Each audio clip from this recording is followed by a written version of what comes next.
So good morning guys and नयाँ वर्ष 2083 सालको सबैलाई धेरै धेरै शुभकामना र आउने दिनहरू हजुरहरूको खुसी साथ बितोस् भन्ने म सबैलाई कामना गर्दछु र यसै गरी मैले आजदेखि मेरो युट्युब जर्नी स्टार्ट गरेको छु र सबैजनाले मलाई साथ र सपोर्ट गर्नुहुन्छ भन्ने लागिरहेको छ So once again, Happy New Year 2083 to all of you and stay happy and stay healthy guys.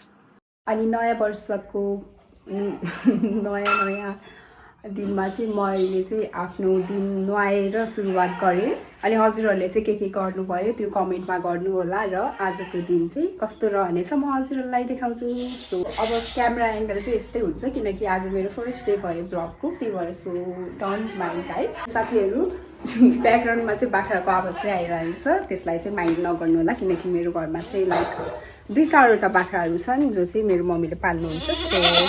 So म हजुरहरूलाई मेरो बाख्रासँग नै भेटाउने छु, सबै थोक देखाउने छु। So stay tune guys.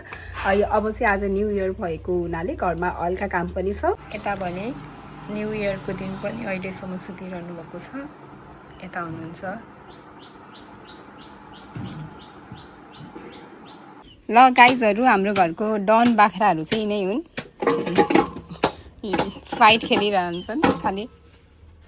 ल अनि यता चाहिँ घाँस काटिरहनु भएको छ दिदीले। ओइ यता हेर्न। ल कसैको घरमा बाख्रा पालन छ भने चाहिँ यसरी घाँस काटेर दिनु होला, राम्रो हुन्छ अरे होइन त? ओइ के हुन्छ भन्दैन? काम चलाउ सरकार हो यो, मेसिनले काट्न पर्छ। हाम्रो मेसिन बनाउन देखाएको यसरी गर्नुपर्छ, दुःख हुन्छ यसरी। नयाँ वर्षको दिनको सुरुवात चाहिँ यसरी घाँस काटेर गरिरहनु भएको छ दिदीले। ल हेर्नु होला।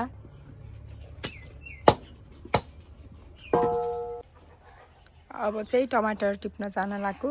ल सँगै जाम है त। फाइनल्ली आइपुगेँ। टमाटर बोट चाहिँ यहाँ रहेको छ र कति राम्रो फुल पनि रहेछ यहाँ।